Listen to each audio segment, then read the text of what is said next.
So happy World Oceans Day, everyone. Here in ocean culture, and particularly in Jersey, we've been celebrating the day for some time. And we like to celebrate the day by sharing stories and some of the crucial work that our community is doing around the world. It's something we really look forward to every year, but obviously for certain reasons we've had to cancel our physical events this year, but there's always a silver lining, and we've been able to lean on our amazing community of guardians and storytellers this day, and we've put together a really good day of talks, and yeah, hopefully some of these conversations that we have today will turn into actionable steps, and yeah, I'm just really looking forward to hearing from all of our storytellers, etc. I think today, obviously, you've signed up to Ocean Culture Life Stories. So we're going to speak a little bit about how we can inspire change through photography and film, print, and how stories can help cut the divide and motivate people. So on that point, I'm going to hand over to our amazing panelists just to introduce themselves, and we'll take it from there. So Matt, shall we start with you? Absolutely, let's start with me. This is exciting, and first, thank you, Tamsin, for the intro. This is something that we've been talking about for a long time. I'm going to start by just explaining who I am. This is what we try to do with all of our storytellers. We try and get their journey. So as quick as I can, I'm going to explain my journey. My name is Matt Porteous. I am the founder of Ocean Culture Life, and for the last 4 years, I've been trying to connect a community of ocean storytellers and guardians around the world to be able to help share their knowledge and their information, and be able to use their photography and film to connect with people and to inspire them to do the same, to go out and tell inspirational stories. So I'm here today alongside an incredible team, with Will Harrison from Ocean Geographic, John O'Allen, who's an incredible underwater experience photographer, filmmaker. I think I can say that captures some incredible images of humpback whales in and around Tonga, and also at home in Byron. And Julia Wheeler, who is an incredible ocean photographer, filmmaker, wildlife documentary filmmaker, and all of the above. So I'm going to first pass on to Will, who has been connecting people over the last few years with his incredible magazine, Oceanographic. So, Will, if you can take it on. Cool. Yeah, thanks very much, Matt. So as Matt said, my name is Will. I'm the editor and founder of Oceanographic magazine, which is still a relatively young mag. We've been going for just a couple of years now. But really the basis of the mag founded on some of the words that Matt just mentioned there, the idea of connection and community, and really harnessing beautiful storytelling, beautiful images to connect with people on a level that I think is quite difficult to find in today's sort of news landscape, and the quick, speedy digestion of stuff on mobile phones and tablets around the world. To buck that trend, create a high quality print magazine that allows people to kind of switch off from the digitized world that we live in now, and really immerse themselves in storytelling. So really trying to kind of go back to what I feel storytelling used to be, and connect with people on that deeper, more meaningful level, in the hope that by making those deeper connections, you can instigate change on a more effective level. Love that, and we're gonna hear some more about that. But Jono, can you just give us a quick intro into your world, so everybody understands? Thanks. Sure. So thanks for that, Matt. Yeah. So Jono from Byron Bay here. Obviously, I operate in Tonga, so I do the whale swims over there, and I do a mixture between photography and filmmaking. I was kind of a different story, a different approach, I think, to most other people who I've met in the industry, where originally I lived in Kenya for 2 years and lived like kind of in the rural areas, in areas which had wildlife roaming free, which had, the heart of Africa pumping through it quite strongly. So I would come home and see hippos or buffaloes or giraffe just walking down the street. And I always just thought it was just so incredibly powerful to see the world as it should be, the world as it was. And so I lived there for 2 years, and I came back, and I think it was that void that I was missing really deeply, just seeing nature in its full force. And then a friend of mine here was taking out a boat to swim with humpbacks in Byron, and I was like, oh, we do have incredible wildlife, not just the normal like koalas and that kind of Australian totem animals, but we have this incredible like big megafauna. Like we have humpbacks, and I kind of had overlooked them for some reason. So when I started swimming with them and I met my first humpback, like everything changed. Like for me, it just completely changed, and a connection to the ocean was kind of born through that. And ever since that day, I've been trying to pass on the love that that's created for the ocean to everyone who will listen. Really, to be honest, it's not just ocean people, but more importantly, people who actually aren't connected to the ocean, and trying to ignite that change in as many people as I can through photography and film. Yeah, see, I mean, I love that, and I think that's that's exactly why we're all sitting here. It's not just about we capture our work, we tell these stories because we want to connect with other people, and that's so important, isn't it? So exactly, everything you guys said there, it's connecting other people so they can see these stories, and then they understand like what an amazing world we live in, and how amazing the ocean is, and how we need to protect it. I really like that, and your whole story. Your story's on the site, but it's been a really interesting journey for you, and also it hasn't been too long either. You've become a really incredible photographer, filmmaker in a short amount of time, and I think that's really inspiring as well. Thank you kindly. Julia Wheeler, quickly fill us in. What's been going on? Hi everyone, my name's Julia Wheeler, and I am a freediver and a photographer, and I like making documentaries about the worlds that not many people have access to, like the underwater world and kind of far places in Africa that you can't really easily access. So I guess my storytelling is always based on one breath and going into places that not many people can go to. So I just like sharing my experiences firsthand, because my journey is very much a firsthand learning journey. And that then, with that, I'm able to kind of share that with everyone else around me. So I'm not an expert in any kind of field, especially in the marine world, but I think a big part of my storytelling is being able to share the information and the amazing stories and journeys of people who are making a difference and who inspire me. That's kind of my approach to everything. Amazing. So I thought to start with, Jono, you kind of just touched on this a little bit already, but I thought it'd be nice to kind of take a little trip down memory lane for some of us and talk a little bit about either who or what inspired us as individuals to become storytellers, I suppose, of the ocean as such. So I know for everyone it's slightly different, but I think a lot of people might be able to relate to it. So Matt, what was it, or who was it potentially that, or was it your upbringing that really inspired you, or thought, this is what I want to do and this is how I'm going to do it?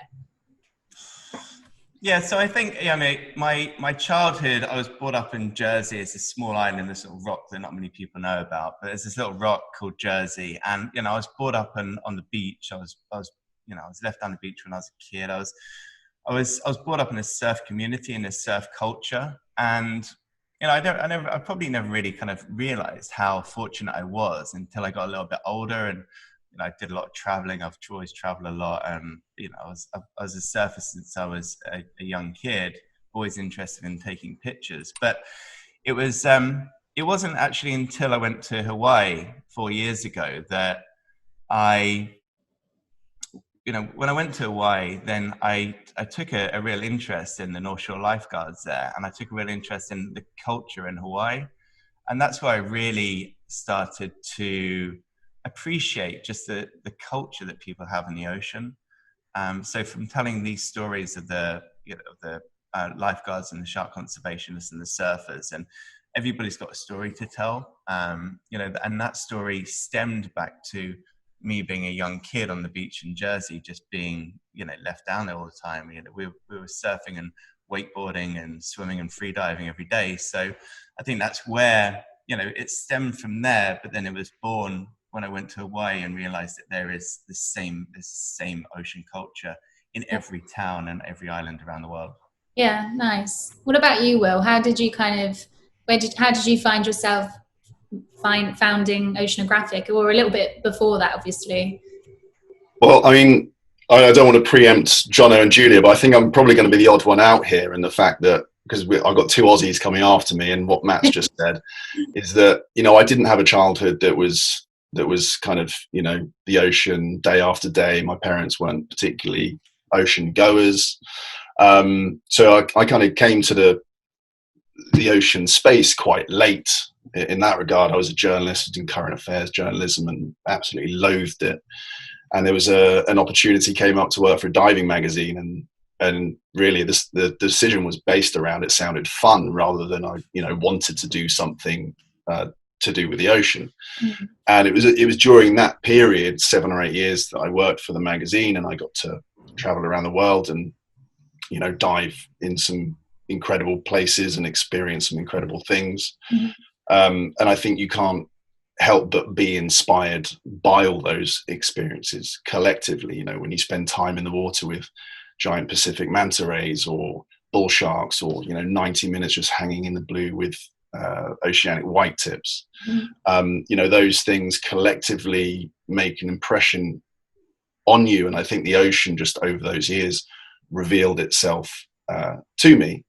And so I think the inspiration came over several years. Mm-hmm. But in terms of the storytelling around oceanographic particularly, I think that was half all of that inspiration and half extreme frustration that the world that I operated in at that time wasn't tackling any of the big issues. They weren't telling the important stories, and I didn't feel that they were packaging it up in a way that would effectively connect with readers and have positive impacts on readers and instigate change. So I decided to create something myself that did that. So I think, the years of inspiration and combined with that frustration is kind of how I ended up in this ocean storytelling space. Powerful. Yeah, that's great. And I think that's really nice for a lot of people to maybe resonate with, because you're right, you don't have to have been brought up by the ocean to fall completely in love with it and feel like you would respect it and move forward with that as well. So Jono, I know you touched on it, but let's revisit. You said about basically when you saw that you had it on your doorstep as well, but was there anyone maybe an individual that inspired you when you were growing up, or how did you? So I'm gonna be the first to say that I took the ocean for granted. Hey, yeah. Growing up in Australia, it's just as Julie would know, it's 200 meters away, so it's just there. You kind of every day you see it. Growing up in Sydney or on the coast down in Melbourne, you kind of just get used to it. It's still an amazing place that you always enjoy going to and enjoy being around, but you don't quite fully appreciate it. And then when I was in Africa, I was about 8 hours inland, so I was very much away from the ocean, and I kind of started to feel the void there as well and miss it. And then I remember thinking and just talking to people you meet overseas, and you're Australia from the beach, you must surf and that kind of thing. And I kind of felt like I knew the ocean. I felt like I had this idea, I'm from Australia, I know what the ocean is, mate, come on. What are you talking about? And people would tell me all this kind of stuff about diving. I'm like, yeah, mate, I know the ocean. And then I started free diving, and I was like, I've had no idea what the ocean was. I had absolutely no clue about the ocean. I knew the surface, and that was it. That's how I felt, because when you start free diving and diving properly, you see the life that's underneath everything, and it's a whole new world. So that was an epiphany. 25 years by the ocean, and then realizing that I had no idea what it was. So. Mm-hmm. And then below the surface you went, and it opened up a whole new world. Yeah. So a friend of mine in Byron, another very talented photographer, Scott Wilson, him and I started freediving a lot around Byron area, and he would talk about humpback whales and that kind of thing there. And there's actually quite a few people in Byron Bay. I'm very, very lucky to be surrounded by an awesome group of people: Craig Parry, Scott Wilson, Madison Stewart, Matt Draper. They're all here. So they had this incredible group of talented ocean individuals. So yeah, I started just hanging out with them and diving more, and they all had a big part to play, and igniting that love and kind of Amazing. exploring that new underwater life that I found when the whales came. Freediving kind of changes everything, right? Ah, totally. That's what I was It's very addictive. Maybe let's ask some of our participants if any of them given freediving a go, if so where, and then we'll carry on with our chat. So Julia, what about you? How did it all start with you? I grew up by the beach in West Australia. So, my dad would take me down to the ocean almost every day. And we had really big, those really huge dumping waves at City Beach. And that was my local beach. And, to be able to kind of go out into the sea, we had to get past those rolling dumping waves. So the only way you could do that was hold your breath and kind of sit on the ocean floor and look up, and you have to open your eyes and see the wave physically roll over the top of you. And I wanted to go out the back with my dad, and I could never kind of get there. So after I got dumped a lot of times, I just learned to hold my breath. And then I practiced in the bath, and I guess it just became a really natural thing for me just to kind of be out in deep water, holding my breath, swimming around, being with my dad. And then at school, I was representing the school in open ocean swimming as well. So yeah, I think just from being a little kid, I was literally thrown in the water and had to learn how to swim and had to learn how to hold my breath. And it was very much of my, my cultural upbringing, being by the sea and having to learn how to adapt to its ways. So, yeah. And then it just kind of, everything I did with my photography and with my travel, it always kind of eventuated back to the ocean. I always wanted to go and be near it or be underwater. So, yeah. And then I guess I just ended up competing in a freediving competition about 5 years ago, and I did okay, and I just kept going, and then that's kind of combined with my storytelling now, all kind of by coincidence, and the fact that it's such a fascinating world. It's so amazing, and it's something that I think we all kind of take advantage of in a way. Not meaning to, but I think that we do need to educate ourselves more as a human race in, what's happening to our oceans and how we can all kind of, just play a little part of looking after it or making it, or, keeping it as healthy as possible. So, I just love it. So, yeah. I think that's really naturally brought me on to the next point, really, about how we as storytellers can play a role in protecting and restoring health to our oceans, and maybe when it comes to telling these stories, what maybe some of the fundamentals are, because I know we've got a lot of photographers and filmmakers listening, creatives in general. I think maybe we can just have an open discussion about that. We don't need to go around, but I don't know, maybe touch on some of the points that potentially people could can consider when telling these stories. So I'll follow on with this, but I think that what I've been trying to do from the beginning is use we use our personal work and our really capturing images. I had a lot of pictures from under the waves or of nature that I like to be able to connect with people, but then there's your wildlife images really connect with people, and these really beautiful images connect with people, but then there's this storytelling around it. And at over the last 3 months in Jersey, we've been spending a lot of time doing this, and this is something that we've been trying to do further afield for a long time, is go and get these stories about the local fishermen and tell their sustainable fishing story. or talk about the local team that are collecting the plastic, or stopping the rubbish going into the sea. There's all these like stories coming around it, and I just want to see, I guess, just from your guys' points of view, is like, how do you what's the balance between capturing the really beautiful imagery and telling those really beautiful stories, but then bringing it back to working with your local community or working with smaller communities around the world, and being able to capture stories that have a strong purpose. Some of them are still beautiful. I think this is something that we're gonna, Julia, we'll talk about it after, but it's something that's coming in your film. You've brought this new film out, and it's got a really strong message there. So I think it's using powerful storytelling to get a strong message across. And Will, this is something you've been doing for a long time, and there's that fine line, isn't it? It's like, okay, what sells the magazine? And it's the beautiful images that sell the magazine, and it's those incredible stories. But there's this real kind of there's this area underneath that sometimes used to be ignored or not even really talked about, but I think it's being talked about more now. And I think as content creators, we're able to capture that, and we're able to share it and be proud to share it as well. Yeah, I think each story has to find its balance, doesn't it, between those two things, between the imagery and the narrative of the text.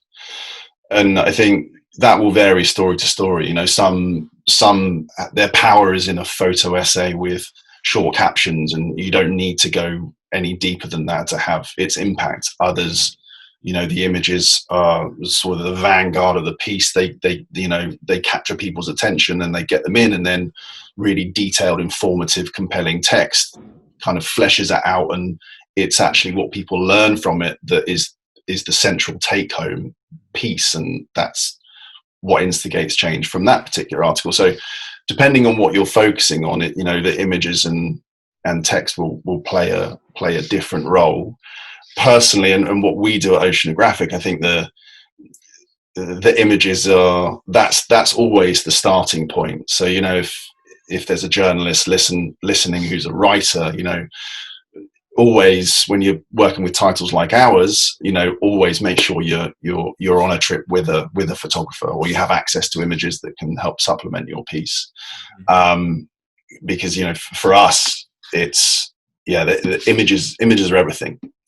And we can, from a copy point of view, we can flesh things out, and we can tidy things up, and we can help do supplementary interviews and stuff like that afterwards. But if you've got bad images, there's not much you can do with the story ultimately. So so I think for us, images are probably more important than perhaps other titles.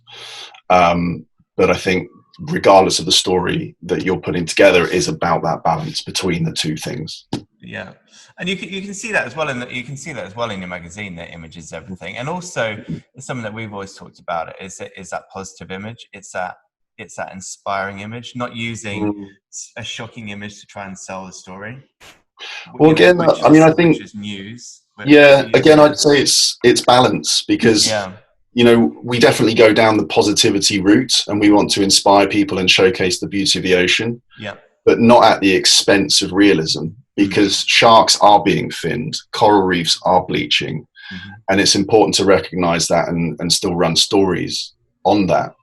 And yes, let's focus on the hopeful stuff and the inspiring stuff, and make sure that is front and center, because that's the most important thing. But we have to also focus on the bruising aspects of the state of the world at the moment. Absolutely. That's a really good point. It's leading with a positive, but always reminding everybody of what the real situation is, which is so important for as a storyteller. Jono, you made a really good point the other day about connection, in terms of kind of in its many forms, really. But I wanted to touch on that a little bit with yourself, about like why is connection important with the ocean in order for us to help conserve it, basically. Like, maybe we could touch a little bit on that. And I also just want to say quickly to our amazing participants, please feel free to ask questions as we go through, and I'll pick up on them as we're chatting.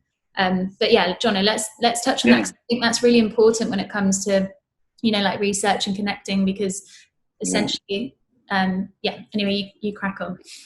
No, absolutely. And just continuing on from Will, what Will was saying as well, I think a part of what he's trying to achieve and Oceanographic are trying to achieve and what everyone's trying to achieve through connection is there's a challenge in that for us to build on this and to say, well, as a photographer, how can I look at a political issue but take a beautiful image? Or how can I look at a conservation issue but still take a beautiful image? And how can I be of assistance to the movements that are happening now to protect our oceans, which unfortunately aren't usually pretty photos of coral reefs or whales swimming in Tonga. It's much more challenging, confronting stuff. But I do agree also we have to keep the beautiful imagery up and showcase how incredibly marvelous our world is and our oceans are, and to keep looking for acts of behavior or different types of unseen aspects of the lives of the wildlife that are out there that haven't been seen yet, to kind of keep pushing the limits of what people have seen and how they can connect to the ocean through understanding it. But as a topic as a whole, I feel like connection is just absolutely everything. Like, if somebody cares about something, they'll protect it. They're invested in its well-being, and that might be from a friend to to the ocean, to an animal, or to whatever it is. And so I think the challenge for us is to try and find a way to bring connection to, I believe, the masses, to more and more people, so that we can get the voting and we can get the political swaying that we need in order to see large scale change. Like, when we look at an issue like plastic, how can we stop the production of plastic? Or how can we stop it's going to take an enormous amount of lobbying and political power and sway and all those kind of things. So I think to achieve those kind of massive feats, you need to have a huge amount of people behind you.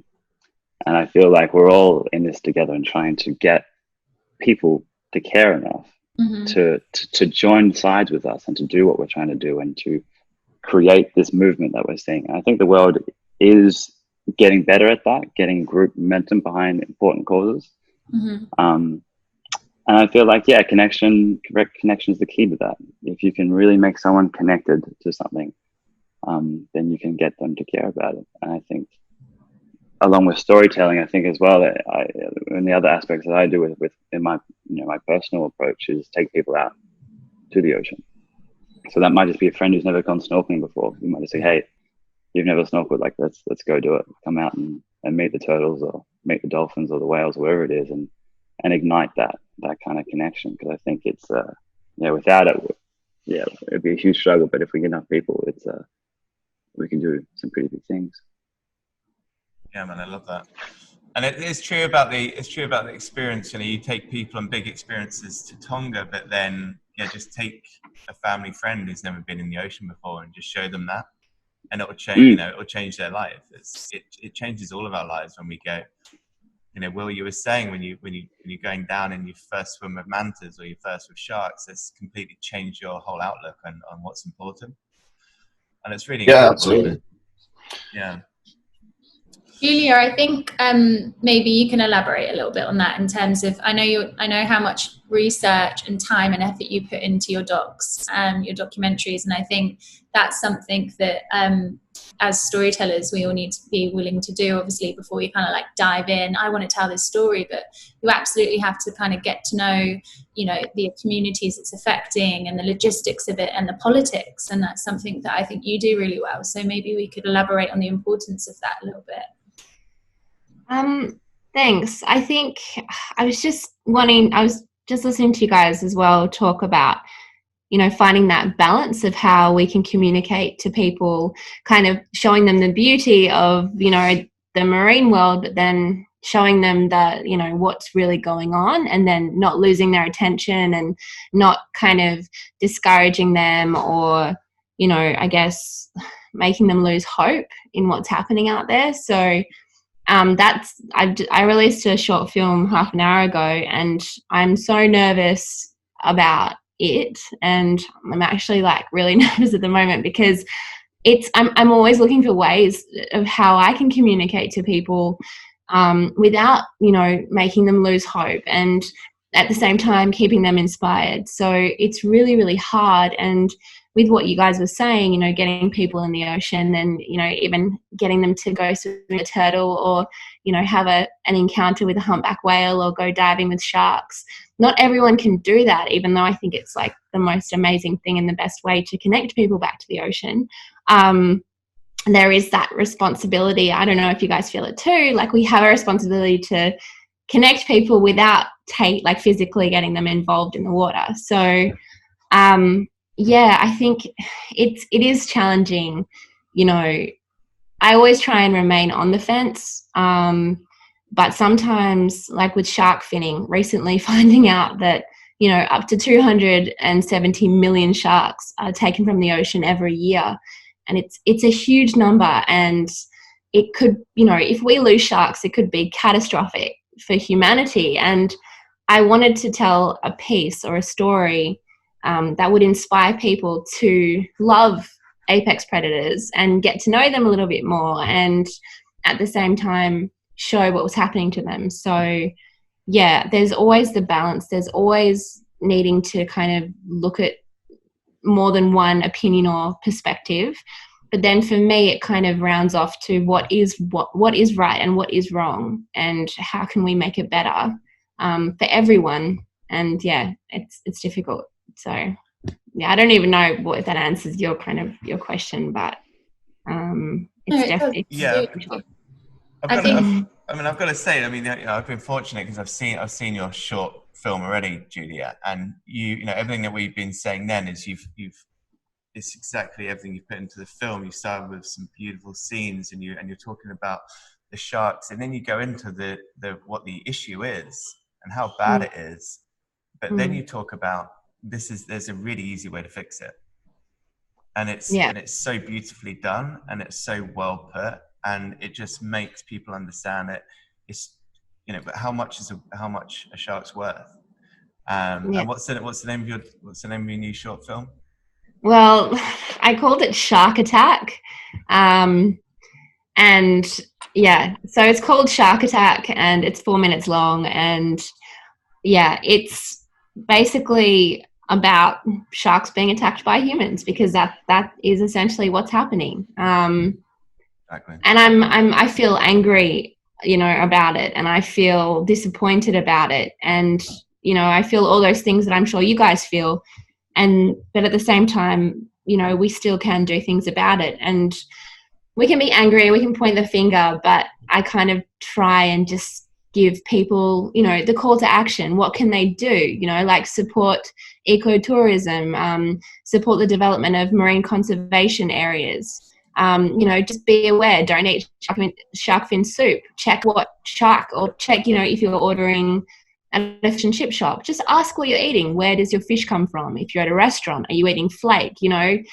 Shark can be called all sorts of things. And another thing is just finding out that shark meat consumption, is going up. So sharks aren't only finned, they're now consumed. So, they've been consumed for a long time, but a lot of people just don't know what they're eating. And for me, that's also scary. I don't know about you guys, but I want to know where my fish comes from. And at the same time, after doing all of this research and finding out what's happening to sharks, it's kind of almost put me off wanting to eat fish in general. And I don't know. It's just been a bit of a big eye opener for me the last few weeks. But I'm sure you guys, I'm sure with your research and what you learn and experience firsthand, it kind of, I guess, changes you. It does, absolutely. Like Matt said before, we've been locally working on a story here, and Will, we've been working with you as well on it. It's about local fish for dinner. We've been working with Blue Marine Foundation to really campaign for people to support their local fishermen during this time particularly, but also in the future, and to ask that question, Julia, like you said, like, where is your fish coming from? When you're going to your local restaurant for dinner, where's that sea bass from? Is it from a farm in Turkey, or is it from your local fisherman? So, and that's the power that consumers have, but also the power that these stories can have, because they inform people and they motivate people to ask those questions, or just, read a little bit more about it. And I think that that's kind of the power you guys have as storytellers, to just, even if it's just the feeling of, or the question that they can ask, then you've empowered people to do exactly that. And that's where it starts. So I think quickly, because I know a lot of people will want to watch it, Julia, so can they just go onto your Instagram page and watch this film? Where will it be? Watch it? Yeah, they can. I just posted it, but it's also on Canon Australia on their Instagram, and it's on my Instagram. So I think, as well as, like what you said, you want to give people that confidence to ask these questions, because we are learning as storytellers what questions we can ask on the way. So, in turn, we're sharing that kind of inspiration and motivation for others to do the same thing through our investigations and our experiences. And I think we're always all looking for ways to, communicate that, or find that kind of language that connects with people through photographs and stories. So I think as well, it's about trying to chip away at the mainstream narrative, particularly when, that's why I love the title that you've chosen for the film, because shark attack, you look at that with regards to how the mainstream media views sharks and shark attacks. It's actually perfectly represented this week. Here in the UK, there was a sad story came out of Australia, a 60-year-old surfer who was attacked by a shark and sadly died. That was yesterday. That was mainstream news here in the UK. It was across all papers. Your Apple news feed was littered with this as a story. We had a story that came out a month ago or so, Hong Kong seizure of the largest shipment of shark fins ever, 20 tons or something, and that was basically reported by the China Morning Post and a handful of other papers, but got no mainstream traction. And so when you compare those two stories and their relative importance on the world that we live in, that's where things are so lopsided. And I think that's where the power of connecting with people and creating communities and building those communities is that as time goes by, hopefully that chips away at that mainstream narrative, because the number of people that want to hear about those important stories is ever increasing. And so it's therefore in the interest of those mainstream outlets to actually publish them. Yeah, and I think it's so unfortunate as well. Matt, as you know, I named the title of my short film Shark Attack. I named it 2 weeks ago, and then we did our online of the film on Friday, and yesterday, this unfortunate circumstance of this man being attacked and unfortunately passing away. I felt really quite nervous to put out this film and title it Shark Attack, because I didn't want anyone to think that I meant disrespect for the man who passed away recently. So that was also hard for me to kind of, not kind of completely back out of sharing something that is on the other side of the spectrum, and I guess speaks for sharks and not shark attack victims. So that's also been a little bit, how do I find the balance of communication in that sense? That's completely understandable, I think. And I think, but by people watching your film, Julia, I think they'll realize just that. And I'm excited for people to watch it, and I'm excited for you to get some feedback on it. And let's see what kind of change we can inspire with that. So I've got a couple of questions at the moment that I thought would be relevant as well. I think, Will, especially for you. So how can we reach an audience? This is from Charlotte Middleton. How can we reach an audience outside of those already invested in the marine environment? So again, how do we get that family member into the sea? Or how do we talk to those communities that might be near the sea, but might not necessarily have the privileges to enjoy it? So how can we use our storytelling to kind of encourage people to, enjoy it, but also celebrate it and protect it.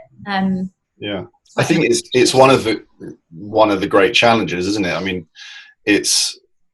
I remind myself all the time, step outside of the bubble, because we are operating in a bubble of sorts. We're a community of ocean goers who are plugged into this. We care about it. We're passionate about it. But as I was just saying, with regards to the mainstream media point of view, most people aren't. And I think particularly in kind of the Instagram world that we live in now as well, I'll go on my Instagram feed and it's, oh, great, right. All the world is talking about is the ocean and all the issues that it's facing. But it's not. That's just my world. And so I think trying to find ways of getting outside of that bubble and connecting with people in a meaningful way that plugs them into the ocean is really important and really effective. And as Jono was saying earlier, that can be as simple as just connecting your mate with the ocean who's never interacted with it in a meaningful way before. Us at Oceanographic, what we try to do, so one of our stockists is a brand called Crew Clothing, which they have ocean heritage, but they're not a sort of a conservation orientated outlet. So the people who shop in Crew Clothing won't necessarily be ocean goers. So by stocking our magazine there, hopefully, that those beautiful front covers, someone's at the till buying whatever, and they see this magazine that grabs their attention, they pick it up, then hopefully that's a person you've connected with. And you never know who that person's going to be. It could be someone who in 10 years time is hugely influential and has an impact. So I think it can never, those stepping outside of the bubble, it can never be too small. One person here, one person there.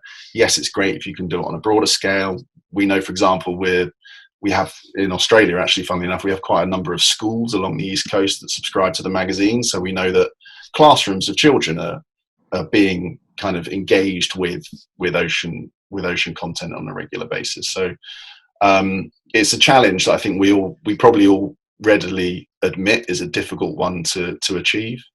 But wherever there's opportunity to do it on whatever level, I think it's something that we absolutely have to do as much as we can.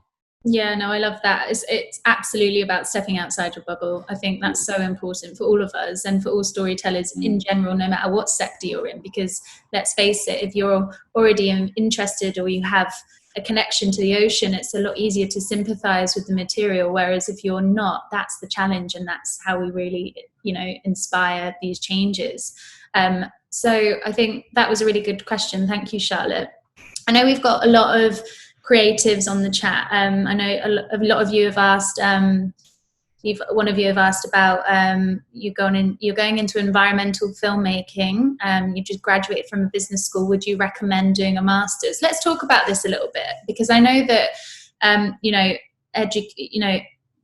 know the Right to Roam girls who we're speaking to a little bit later.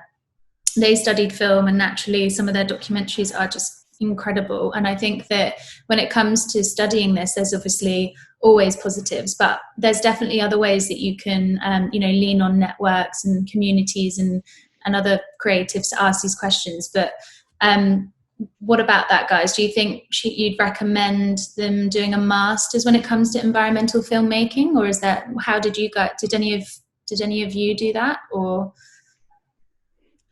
I'll leave this to the filmmakers. Yeah. No. I did environmental science in Sydney, and then learn a lot about the field. But then you can never get enough skills. You can never get enough knowledge. You can never get enough information on topics and stuff like that. And I think there's without doubt value to any skill set that you want to learn that's related to this world. So I wouldn't never discourage someone, but I would encourage them to say you don't need it to create beautiful content. You don't need it to create beautiful stories. You don't need it to win the hearts of the people that see your work. Again, sorry to keep talking about Africa, but one of my friends who literally rehabilitates lions back into the wild, and he'll walk around this park with a pride of lions following him at his heel. I hope he's not listening. He can barely read or write. Yeah, you write me a message on Facebook and half of it doesn't make sense. And I don't think he finished school, but he's in there every day working the legacy of people before him, George Adamson, and he's rehabilitating lions and creating amazing stories from that. And he's working with filmmakers and stuff like that. And I think if you have a basic understanding, get out there and start. And if you think your skills are lacking, then improve those whilst you're still doing what you're doing, because you don't have to create the perfect video or the perfect movie to start. So that's what I would, just get in there. You've got to have passion, haven't you? Some burning passion for it. Yeah, I think again, to throw the word out again, I think if you're connected to what you're doing and you love it and you're passionate about it, then what you create is going to ignite that in someone else, and someone else will love it and be passionate about it. And you can improve your stories and improve your skills at the same time. I don't think you have to just do one then just do the other. I think you can do both at the same time. Yeah, I think it's absolutely right. I think it's driven by passion, isn't it? You'll become the best at anything in this world if you're passionate about it. And I think now with learning, looking at tutorials online or connecting with people like yourselves, any young filmmaker can reach out to us now and ask us questions. And if they get us in the right day, and at the moment is always the right day because none of us are on flight, so it's easy to get hold of us. But I think it's like reaching out to us, and you'll be surprised at who comes back and actually gives you the information that you need.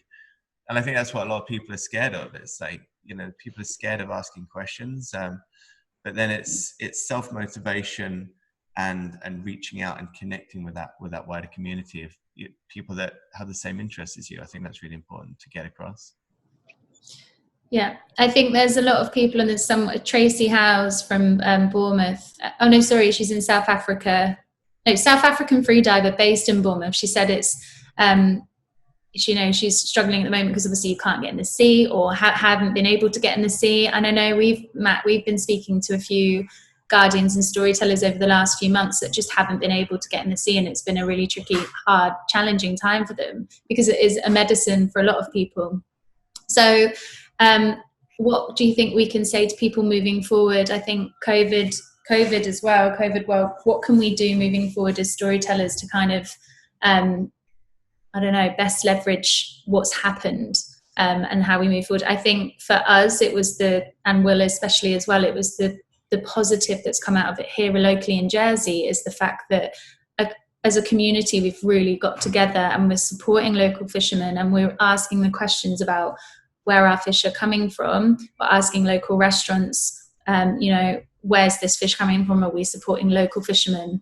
And that conversation started, and policies are starting to change. So that's something positive that's come out of COVID. But is there anything that I think the other thing here though is you've touched on that, but then we've been fortunate in Jersey because we could go in the sea the whole time. And there's a real big thing around this is like the ocean is therapy for a lot of people, and people that don't even, it is, we're working with some mental health organizations in Jersey, and that's also something really important for us because the ocean is therapy, and the fact that people have had that taken away, or the people that don't even get the opportunity to get in the ocean, that's really it's really powerful. It's something that isn't talked about so much, but we know how important it is to have the ocean, to be allowed in the ocean, as well as the other things as well. I've gone off a little bit there, but I just think whilst you were just mentioning that getting in the ocean and the COVID and it stopped people getting in there, like now is the most important time to get in the water and tell these stories and be able to capture these stories for their own health. So I think maybe to kind of like not summarize, but just kind of wrap things around a little bit. I think we are all here to celebrate World Oceans Day, and we're all doing it with our individual pieces of work. But are there any maybe pledges as individuals that we would like to make for this year? Thought that'd be nice to share. Whether it be something to do with plastics, whether it be, right, I'm making this film this year on this subject, and I'm going to do this, and anybody that wants to get in touch, feel free to. It might be a specific article, Will, that you're looking for, or a specific story. I think from an ocean perspective, that's quite a challenging question, because we strive day in, day out to do everything we possibly can to showcase inspiring stories and hard-hitting stories, and connect people with those stories, and make a difference and instigate change. So I think specific pledges around that is a real challenge. I think one thing that I think we certainly at Oceanographic are now very serious about doing, have been discussing the last few days, and I think every single organization within the ocean community needs to kind of hold a mirror up to themselves over is around the Black Lives Matter movement, around the link between climate justice and social justice, and that they are inextricably linked, and it's not good enough for organizations now to be single-minded in their approach for climate change work, without acknowledging that it goes hand in hand with doing something about social justice. So we're speaking internally about what we can do within our community, and how best to amplify Black voices within the ocean world, and what we can do as an organization to do more, basically, because we're not doing enough. That's the reality. So I suppose if I was going to make one pledge, it would be to hold that mirror up on a more regular basis. Yeah, I think that's great. That's something that we're going to be speaking about a little bit more at 5 p.m. today, with Iona from Ocean Bottle, Danny Washington from the US, and the Right to Roam Film Girl. So if anybody wants to listen a little bit more about this and that movement, then tune in at 5. But I think that's absolutely relevant, Will. And going back a bit, Julia, how did you get into filmmaking? Because we didn't get onto you before with filmmaking as well, and then give us your pledge. How did I get onto filmmaking? I just picked up a camera. Okay. I've apparently broken all the rules. I made 4 documentaries last year, which aren't out yet, and they were all made in Africa and West Africa, Madagascar and South Africa. And I can't say too much about them. They'll be coming out at some point soon. But I remember sitting in the edit, and I had editors say to me, "Oh, you can't do that. That's not how you make a documentary. That's not how you do this." And then I had random people telling me, that's not how that's done, and that's not how this is done. And I think everyone needs to just follow their passions and their hearts, and don't be swayed by, thinking you have to do a course in this, and you have to use this kind of camera, and you have to, take the best photograph in the world. You just need to get out there, and you need to get your hands dirty, and you need to, get into it, go for a dive, go for a swim. And if you can't do that, then save and just do whatever you can. So I think my pledge is that, just to be passionate, to be true to yourself and your passion. And if that means you want to tell stories in creative ways, don't let anything hold you back, and don't let anyone tell you or make you feel like you can't do it, because we're all individual, and we're all, we all have our own ways of doing things, and they're all very unique, and they are all in our own right. And I just think it's better to kind of really give it a go, really try and immerse yourself where you can, rather than not to do anything at all and just be left wondering, how can I tell stories? Just go for it. Grab the bull by the horns and just pick up a camera and just get amongst it, and get amongst the ocean, and just throw yourself in, really. That's it. I love that. That's my pledge. So Nice. And if someone tells you can't do something, or you've done it the wrong way, then don't listen to them. Doesn't matter. We're all different. We all do things the way that we want based on our passion, and that's the bottom line. So be driven by that. Love that. Yeah, trust your own instinct. Yeah. Just go with it. Yeah. Love that. It doesn't mean you're trying to be better or anything. You just need to follow your heart, listen to your heart. That's it. Yeah, that's so cool.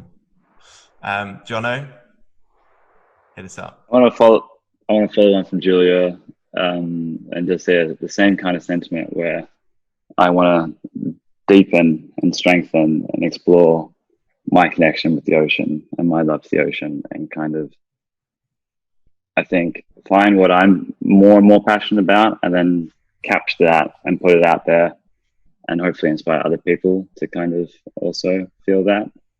Because I feel like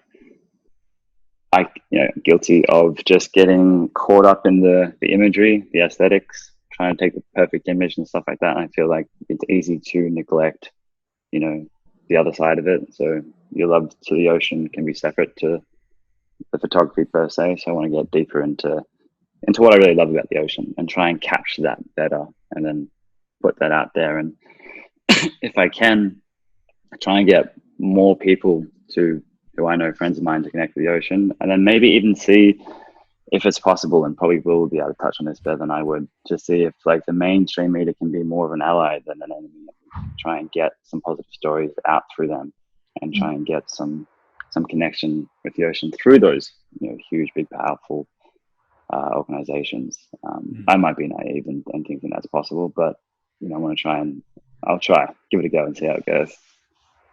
I mean, mainstream news outlets do run, stories on generally sort of little photo essay pieces on particularly unique experiences or particularly, dazzling shots. So it's certainly worth reaching out, because obviously the reach that those guys have is enormous, and it can be, certainly game changing for yourself as a photographer, but then obviously the meaningful aspect of the number of people who are looking at your work then is obviously key. I think it's just that next step, isn't it? So anyone who's kind of just starting out as a photographer, it's all about persistence and trying to connect with other photographers and people who might be able to help. This, that persistence, I think, is ever present, whatever position you're at. So your persistence now, Jono, is trying to connect with that mainstream media outlet of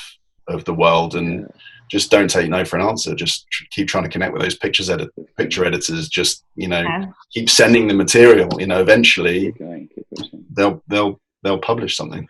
I think they are listening now as well. They're listening. They want to hear purpose-driven stories. We say this every day. It's purpose-driven storytelling, and these big media outlets are listening to that, and they want to share that. They want to share that positive story that can engage people, rather than just sharing this negative story, which we've just been surrounded by so much. So the big outlets sorry. So sorry, I cut you out. Keep going.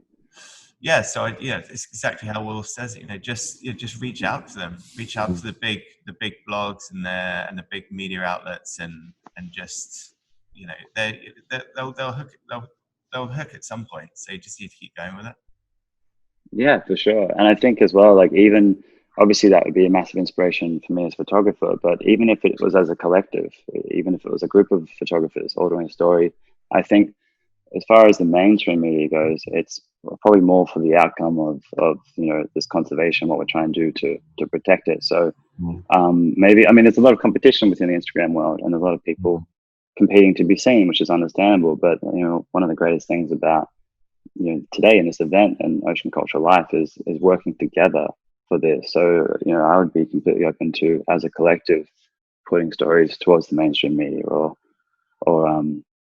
pushing this as a group of us to try and increase our chance of getting this out there. Because I think, as far as mainstream media goes, it's not about the photographer or the one person getting the credit. It's about getting the message out there. Yes, absolutely. Absolutely. I think that's what we kind of are pledging to do as OCL moving forward. Is we've met some incredible ocean communities, ocean guardians and ocean storytellers over the last few years, and to be able to have a collective, a platform for everyone to share these stories and share this information and this science is, like you said, Jono, is more valuable than anything, because I think by sharing this information and by going out together is how we can all reach our goals. So I think working in the advertising industry for so long, this sector is completely different to any other sector because people do want to work together, and that's the beauty of it. So, and I think that's the beauty of today as well. You know, as soon as I sent all the invitations out, everyone came straight back and was like, yeah, absolutely, what do I need to do? Whereas sometimes normally it's a little bit of a pull here and a tug there. So it's been really nice to be able to share this hour with you guys. We've had some really nice feedback as well. Frederick said, I know this isn't a question, but I just want to thank you all so much for what you do, especially at the moment, because the amazing pictures, videos and stories that you deliver right now, whilst I'm limited, really inspire me and and help temper my strong desire to be in the water again. So I think that sums it up quite nicely. And I think, yeah, unless there's any other questions, which I can't see at the moment from our panelists, please feel free to. I think that kind of rounds it up quite nicely. Is there anything else that anybody would like to say? I want to say thank you.